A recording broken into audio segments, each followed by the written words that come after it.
কেউ বিক্রি করে কেউ কিনে, আমিও বিক্রি করব, কে কে কিনবেন এই ভিডিওর কমেন্টে জানাবেন। আর কি বিক্রি করব সেটাও পুরো ভিডিও দেখলেই বুঝতে পারবেন। হ্যালো এভরিওয়ান, আসসালামু আলাইকুম। সবাই কেমন আছেন? আলহামদুলিল্লাহ, আল্লাহর রহমতে আমি ভালো আছি। আশা করতেছি আপনারাও ভালো আছেন।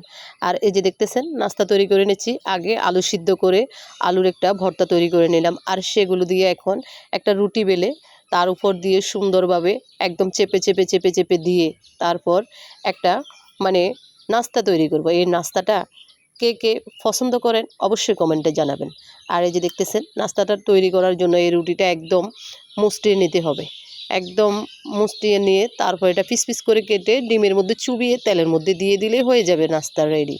আর কি বিক্রি করব সেটাই হচ্ছে আসল কথা। কি বিক্রি করব সেটাই হচ্ছে আসল কথা। মানে এই যে বিকালবেলা নাস্তা তৈরি করার জন্য আলসি লাগে, সে আলসির কারণে কিন্তু নাস্তা তৈরি করা হয় না। মাঝে মধ্যে করি, মাঝে মধ্যে আবার করিও না। বাচ্চারা খেতে চাইলেও কিন্তু আলসির কারণে নাস্তা তৈরি করে দিতে পারে না। আপনারা যদি আলসি কিনেন তাহলে কিন্তু আমার কাছ থেকে কিনতে পারেন, আমি বিক্রি করব। আর কে কে কিনবেন অবশ্যই কমেন্টে জানাবেন। আর এই যে দেখেন, নাস্তাটা আমার রেডি হয়ে যাচ্ছে আস্তে আস্তে। এই নাস্তাটা তৈরি করার জন্য আজকে অনেক আলসি ছিল, সেই আলসিগুলো এক সাইডে রেখে তারপর আমি এই নাস্তাটা তৈরি করতে চলে এলাম কিচেনে। আর এই কিচেনে আসার পর আমি নাস্তাটা তৈরি করে নিলাম বাচ্চাদেরকে সুন্দরভাবে পরিবেশন করানোর জন্য। বাচ্চারা সবাই নাস্তা তৈরি করার অপেক্ষায় রয়েছে। আর এইদিকে দেখেন সুন্দরভাবে নাস্তাটা তৈরি হচ্ছে। কেমন হয়েছে আমার এই নাস্তাটা অবশ্যই কমেন্টে জানাবেন। আর এভাবে নাস্তা তৈরি করে খেতে কে কে ভালোবাসেন আর কার কার আলসি আছে আমার মতো অবশ্যই কমেন্টে জানাবেন।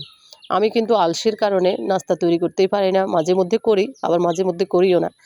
ইচ্ছে করে বিকেলবেলায় ভালো কিছু খাওয়ার জন্য তৈরি করে, কিন্তু আলসির কারণে খেতে পারি না।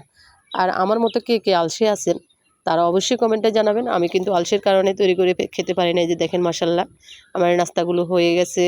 এখন তেলে দিয়ে সুন্দরভাবে ভেজে নেব।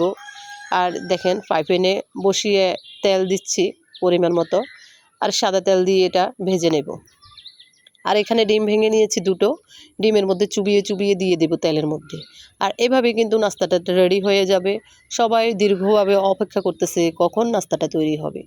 আর আমার এই ভিডিওটা যদি আপনাদের ভালো লাগে অবশ্যই লাইক কমেন্ট করে পাশে থাকবেন। ইনশাআল্লাহ আমিও কিন্তু আপনাদের পাশে আছি সব সময়, অল টাইম অ্যাক্টিভ আছি। আর আপনাদের পাশে থাকার চেষ্টা করব সব সময়, আপনারাও আমার পাশে থাকার চেষ্টা করবেন।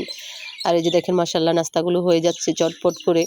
আর এই নাস্তাটা মানে খেতে অসাধারণ ছিল, কি আর বলবো, সেই লেভেলের মজা, অসাধারণ লোভনীয় একটা নাস্তা ছিল আলহামদুলিল্লাহ। আর এই নাস্তাটা দেখেন সম্পূর্ণ হয়ে আসতেছে। কে কে আমার মতো বিকেলবেলায় মানে ভাজা পোড়া নাস্তা খেতে ভালোবাসেন কমেন্টে অবশ্যই জানাবেন। আর আমি দেখেন সুন্দরভাবে নাস্তাটা তৈরি করে নিচ্ছি। আর এই নাস্তাটা সম্পূর্ণ মানে আমার বাচ্চারা সবাই পছন্দ করে। আর আমিও কিন্তু বরাবরের মতো তেলে ভাজা পোড়া পছন্দ করি, যেহেতু তেলের জিনিস খেলেই কিন্তু গ্যাস হয়, তারপরে খাওয়া তো লাগে, জিহ্বা তো আর মানে না, তাই খেতে হয়, কারণ মুখে স্বাদ লাগাতেই হবে। এই যে দেখেন, আলহামদুলিল্লাহ নাস্তাটা অনেক সুন্দর হয়েছে। কেমন হয়েছে অবশ্যই কমেন্ট করবেন সবাই, আর আমার পাশে থাকবেন। আর আমার ভিডিও দেখার জন্য সবাইকে অসংখ্য অসংখ্য ধন্যবাদ।